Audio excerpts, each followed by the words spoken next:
এরপরে বিশ্বনবীর একমাত্র কুমারী বউ নাম কি? আয়েশা।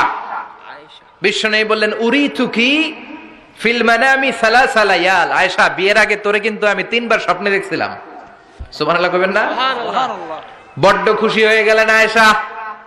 এরপরে বললেন 3 বার স্বপ্ন দেখার পরে তোমার ব্যাপারে মনের মধ্যে কেমন কেমন যেন ভালো লাগে। তারপরে একটা ছোট্ট কাগজের মধ্যে, জান্নাতি কাগজ, রেশমি কাপড়ের মধ্যে তোমার চেহারাটা এনে জিব্রাইল বললেন দেখেন নবী কেমন লাগে। আমি কইলাম ভালো লাগে। কার মেয়ে? আপনার বন্ধু আবু বকরের মেয়ে। বিয়ে করবেন নাকি? বিশ্বনবী বললেন ও জিব্রাইল, তুমি যদি ঘটক হও, আল্লাহ যদি হয় কাজী, আমি মুহাম্মদ বিয়েতে রাজি। সুবহানাল্লাহ। সুবহানাল্লাহ পড়েন। সুবহানাল্লাহ। বিয়ে হয়ে গেল, কিন্তু ঘরে দামি ফার্নিচার নাই, টাকা পয়সাও তেমন নাই, কিন্তু আছে খালি সুখ। আছে কি? সুখ। যেটা টাকা দিয়ে কিনা যায় না। টাকা দিয়ে বাড়ি কিনা যায়, গাড়ি কিনা যায়, সুখ কিনা যায় নাকি? টাকা দিয়ে বিছানা কিনা যায়, বালিশ কিনা যায়, ঘুম কিনা যায় নাকি? কথা বলেন। এজন্য সুখ দেয়ার মালিক কে? আল্লাহ। দোকানে সুখ পাওয়া যায়? নাকাইশ বাজারে তো সুখ বেচে না? বেচতে নিয়ে যাইতাম আজকে গাড়িতে করে। সুখ বেচে? কথা কন। সুখ পাওয়া যায় না। সুখ দেয়ার মালিক একজন, তিনি কে? আল্লাহ। মা আয়েশা একমাত্র কুমারী বউ। আদর করে তিনি ডাকতেন হুমায়রা, আবার মাঝে মাঝে ডাকতেন ইয়া আইশু। আয়েশা না, আয়েশু, সংক্ষেপ। এত ভালোবাসতেন মা আয়েশাকে। মা আয়েশা গ্লাসের যেই জায়গা দিয়ে পানি খেতেন, বিশ্বনবী ওই জায়গায় মুখ লাগিয়ে পানি খেত। মা আয়েশা গোশতকে হাড্ডি ফেলে দিলে বিশ্বনবী ওই হাড্ডিটা নিয়ে চষতে শুরু করে দিত। সুবহানাল্লাহ। এক বালতি থেকে পানি নিয়ে 2 জনে গোসল করত। আবার বিশ্বনবীর সাথে সাথে মাঝে মাঝে বায়না ধরতো, মাঝে মাঝে রাগও করতো। সুবহানাল্লাহ কোন? সুবহানাল্লাহ। স্বামী স্ত্রীর মধ্যে একটু রাগ আছে না নাই? আছে। রাগ থাকলে ওইটারে আবার ভালোবাসায় পরিণত করে দেয় কে? রাগ না থাকলে ভালোবাসা তো ভালোবাসাই না। রাগ থাকতেই হবে, তাইলেই ভালোবাসার মর্ম বোঝা যায়। চিল্লায় বলেন ঠিক কিনা? ঠিক। ক্ষুধা না থাকলে খাবারের মর্যাদা বোঝা যায় না।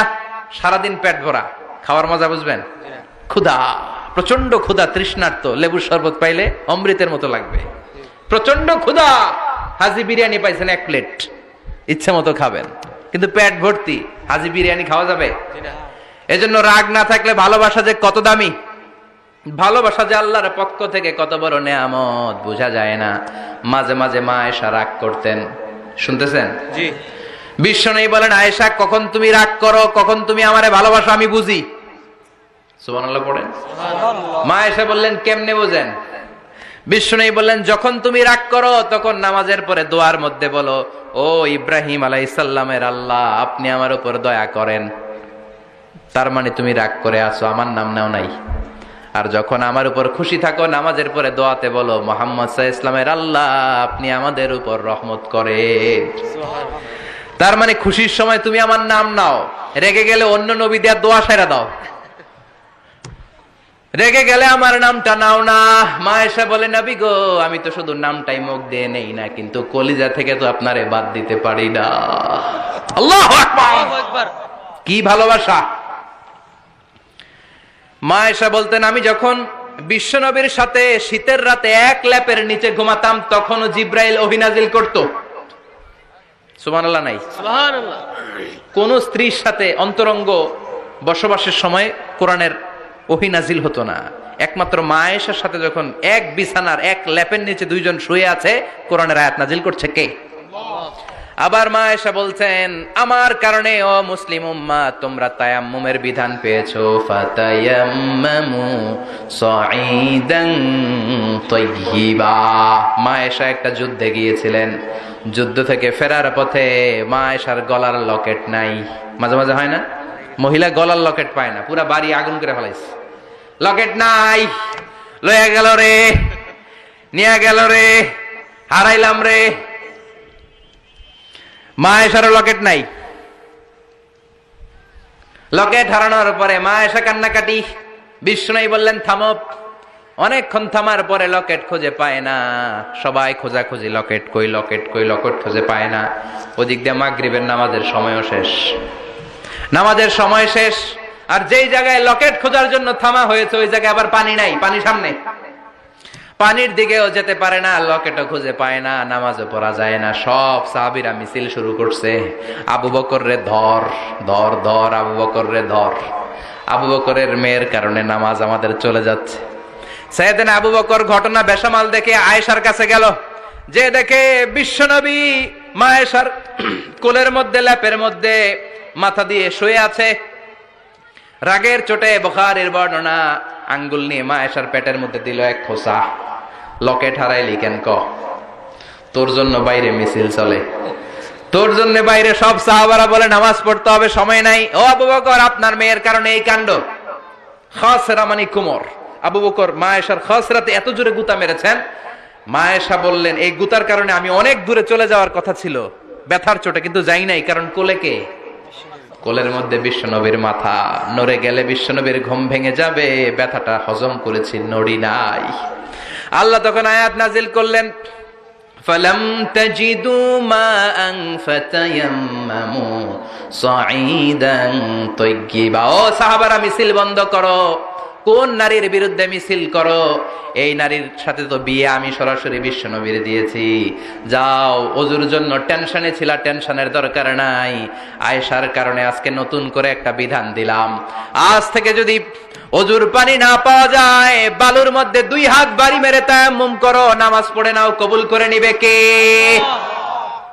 এই মা আয়েশার লকেট হারানোর কারণে তায়াম্মুমের বিধান নাজিল হয়েছে। কোন সুবহানাল্লাহ, সুবহানাল্লাহ। এজন্য মা আয়েশা বলতেন, ও উম্মতেরা, জেনে রাখো এই যে তায়াম্মুম করো, এটা কিন্তু আমার কারণে পাইছো। সুবহানাল্লাহ কোন? সুবহানাল্লাহ। আবার মা আয়েশা বলতেন, আমার কোলে মাথা রেখে বিশ্বনবী শেষ নিঃশ্বাস ত্যাগ করেছে, আবার আমার ঘরের মধ্যেই বিশ্বনবীর কবর। সুবহানাল্লাহ। বিশ্বনবীর কবরটা কিন্তু মা আয়েশার ঘরের মধ্যে। এখনো বিশ্বনবীর কবর যেই জায়গায়, এই জায়গায় মা আয়েশার ঘর ছিল। সুবহানাল্লাহ কোন? 2210টি হাদিস বর্ণনা করেছেন। কত? কথা কয় না? 2210টা ফ্যামিলির হাদিস বর্ণনার জন্য মা আয়েশাকে আল্লাহ তাআলা বিশ্বনবীর ট্যাপ রেকর্ডার বানিয়ে পাঠিয়েছেন। যাই বিশ্বনবী বলতেন, ট্যাপ রেকর্ডের মতো রেকর্ড করে সব সাহাবীদের কাছে বর্ণনা করতেন। কত কবিতা উনি নিজে জানতেন, নিজেই জানে না। কত মাসালা যে জানতেন, তার কোনো হিসাব নাই। ইলমুল ফারায়েজ, বাপ মরলে ছেলে মেয়ে থাকলে কে কতটুকু সম্পদ পাবে, মা আয়েশার চেয়ে এই বিধান মদিনায় কেউ জানতো না। বিশ্বনবীর ইন্তেকালের পরে সাহাবাদের মধ্যে কোনো মাসালা নিয়ে কনফিউশন হলে সব সাহাবারা আম্মা জান আয়েশার কাছে এসে সলিউশন নিয়ে যেতেন। সুবহানাল্লাহ কোন? বিশ্বনবী যা বলেছেন সব মুখস্থ রেখেছেন, সব জ্ঞানের কথা ছড়িয়ে দিয়েছেন, সব সময় পড়াশোনা করতেন। সুবহানাল্লাহ। তার মানে মা আয়েশার জীবনী থেকে আপনাদের জন্য শিক্ষা হচ্ছে জ্ঞানার্জন, জ্ঞানানুরাগী হতে হবে। কি হতে হবে? জ্ঞানানুরাগী। বুখারীর বঙ্গানুবাদ পাওয়া যায়, কোরআনের বঙ্গানুবাদ পাওয়া যায়, ইসলামিক অনেক ভালো ভালো রাইটারের বই পাওয়া যায়, ঠিক কিনা? এগুলো পড়ার দরকার আছে না নাই? অনেকে বলে, হুজুর আমার ছেলেটা মোবাইল ছাড়া কিছু বোঝে না। কি কয়? মোবাইল ছাড়া কিছু বোঝে না। হুজুর মোবাইল দিলে ঠান্ডা, মোবাইল নিলে কান্দে, এরকম আছে না নাই? এর কারণ হাজব্যান্ড ওয়াইফ দুইটার কাছে সবসময় মোবাইল। কথা কন?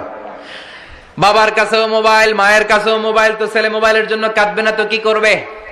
বাবার হাতেও যদি বই থাকে, মায়ের হাতেও যদি বই থাকে, ছেলে মোবাইল চাবে নাকি? ছেলেও চাবে বই, ছেলে চাবে কি? কথা বুঝতে পেরেছেন? এই জন্য জ্ঞান অনুরাগী হতে হবে মা আয়েশার মতো। মা আয়েশা 2210টা হাদিস মুখস্থ করেছে, আপনি কয়টা করছেন? উনি পারলে আপনি পারবেন না কেন? মায়েরা শুনতেছেন তো? আশা করি আপনারা শুনতেছেন। তাহলে মা আয়েশার জীবনী থেকে আমরা শিক্ষা পেলাম, জ্ঞান চর্চা করতে হবে। সর্বশেষ কোন নারী? কথা কন?